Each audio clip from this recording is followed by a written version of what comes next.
let's look at some ways self-max can be a downfall.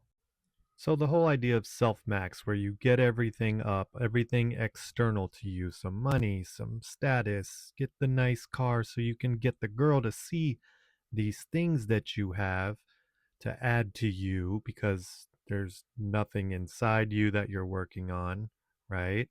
And then the goal is to get this with this, and here's how it could be a downfall.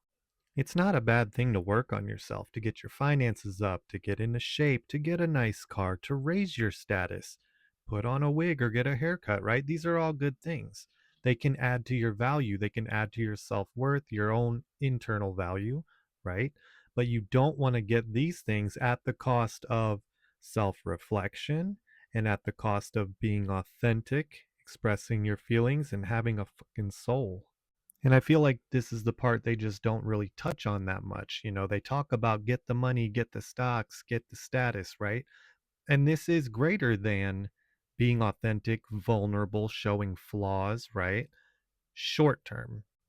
In the short term, you may see people. I'm always making this about women because these are the guys saying all this stuff, but this could apply to either gender. But like, you'll see the people who are into the external things get all excited about the external things, right? And may overlook people who just don't have those external things. Again, in the short term, I'm going to use this part to break down a different concept. So, you know that feeling you get when you get a lot of money, get a new car, get a new girlfriend, you're all excited, your dopamine's firing, you're like, yes, this feels so good, so new, I'm so in love with it, right? But then after some time, that same new car that you love to death, you're just kind of like, it's just my car. That same girl you chased for all those, that's my girl. It's not necessarily we don't appreciate the things, but the newness wears off, right? So this girl who used to be, oh my God, you got this money, these cars, these nice things, right? This girl gets acclimated, accustomed to the money, the status, the car. It's not so new anymore. And guess what she's left with? Seeing more of this and less of that. So naturally, what's going to happen to this guy if he just focuses on all these external things that are not of himself and he fails to self reflect and add anything of value that is his personally, right? This person may just get to a point where they're no longer interested in these external things because the newness is worn off. They're left with this doofus. And she may be like, this guy over here actually has something about him that I like. Yeah, he doesn't have as much money. Yeah, his status is a little lower. Yeah, he has a car, but it smokes out the back, right? But I like this because I'm over this.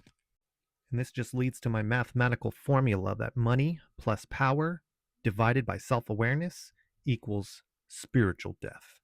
It becomes this nonstop chase to fill something inside of you with external factors. And when it circles back around to you, if you're still dead inside, if you're still not working on the inside stuff, you're going to feel empty again and you're going to go back chasing more things to get more external things that you want and end up here. It's kind of like trying to fill a cup with a hole in it. You're just never going to fill that thing. Kind of makes me think of my good buddy Seth Huevos, who has a jungle delivery service, and Ronald Rump, who's the president of a mental asylum. These are guys who chase external factors, power, money, status, right? And it's never enough. And they have a whole sea of people just rooting them on. Yeah, you are the best, bunch of yes men. So when you are in this position where you have your own traits that are making you seek external factors, you're so full of yourself and you have all this validation, why would you self reflect? Again, if you're just trying to fill from the outside, you're just going to stay dead inside. And at the end of the day, you can keep your trash ass personality and she's not going to be into it. And before you ladies get too much in my defense and think I'm a man hater, don't worry, pink pillars, I'm coming for you too.